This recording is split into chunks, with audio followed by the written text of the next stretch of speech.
India तो तारा उड़ गलो अब ना माँ खराब हो जाएगा, मैं अम्मा बहन पे आ जाऊंगा मैं। बिजी दाও चल पड़ा बाल फेल के जा বিড়ি খেতে এসছে পড়া সব সময় রে বালের হেল্পার একটা সব পড়া ঠিকঠাক মতো ময়লা দেবে না ইট দেবে না এই পতা এই ময়লা নেই বালের মিস্ত্রি কাজে বলে না শুধু চিল্লানো মারবে এই মা মাছ না থাকলো ভাই ময়লায় পানি কয় এখনো কাজ শিখে নিস যা ময়লায় পানি দিয়ে নিয়ে আয় বালের মিস্ত্রি কাজে বলে না জ্ঞান দেবে বলে না শুধু একদিন এসে খুব বড় বড় কথা বলছে এই মশলা চাই নিয়ে যাবো সালা দেখি কিরম মিস্ত্রি হয়েছে কি করে মিস্ত্রি এর মাথা থাকলো হ্যাঁ এরকম ময়লা নিয়ে আসতে হবে তুই পাহাড়ের মিস্ত্রি সেই মশলা আমি ঘুরে নিয়ে গেলাম আমি যে সিনিয়র হেল্পার ঠিক আছে আমাকে তুই খ্যাচ খ্যাচ খ্যাচ মারাচ্ছিস তোর সঙ্গে কালকে আমি কাজে আসছি না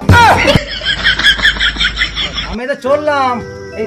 যন্ত্রগুলো তুই ধুয়ে মারা গা আমি তখন কাজ করলাম না কাজ মারাচ্ছে খ্যাপা হেল্পার গুলো সব বাল বাঁকা কাল থেকে আমি আর কাজে আসবো না একা একাই আমাকেই যন্ত্র ধুতে হচ্ছে মিস্ত্রি হয়ে যন্ত্র ধুয়ে যাই বে তাকিয়ে দেখছিস কি যন্ত্রগুলো ধুয়ে দে তোর সঙ্গে কাজ করব না চললাম আমরা ছি ছি ছি রে নুনি ছি হ্যাঁ বাল মানে এই কাজই আর করলাম না